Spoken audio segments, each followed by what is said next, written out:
Hello listeners, ఎలా ఉన్నారు? మనం అబద్ధం ఎందుకు చెప్తాం?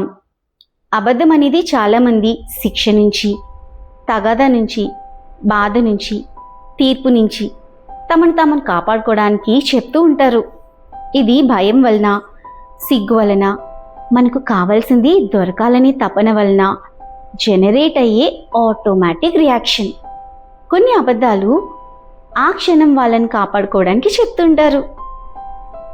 లైక్, నేను ఆల్మోస్ట్ వచ్చేసాను, నేను అస్సలు మర్చిపోలేదు.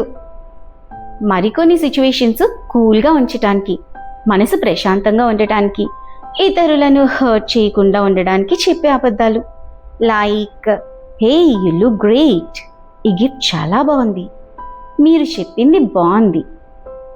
వీటినే వైట్ లైస్ అంటారు.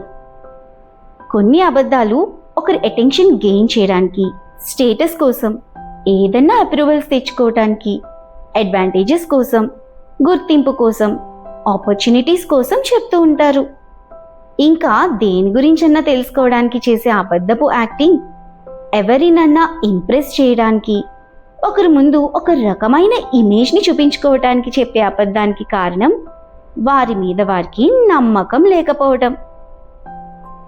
మరికొంతమంది వాళ్ళ ఆత్మగౌరవం కాపాడుకోవటానికి, వాళ్ళ ఐడెంటిటీ కోల్పోకుండా ఉండడానికి, బాధ భరించలేనప్పుడు, సిచ్యువేషన్స్ ఎదుర్కోలేనప్పుడు వేరొకరిని డిసప్పాయింట్ చేయకూడదు అనే భావంతో, కంట్రోల్ లూజ్ అవుతామేమో అని భయం కలిగినప్పుడు అబద్ధాలు చెప్తూ ఉంటారు.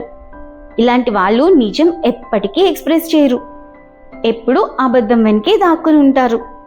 It's okay, but habitual lying అనేది ఉంది కదా, అది చాలా డేంజర్. అదేంటో నెక్స్ట్ వీడియోలో చూడాల్సిందే.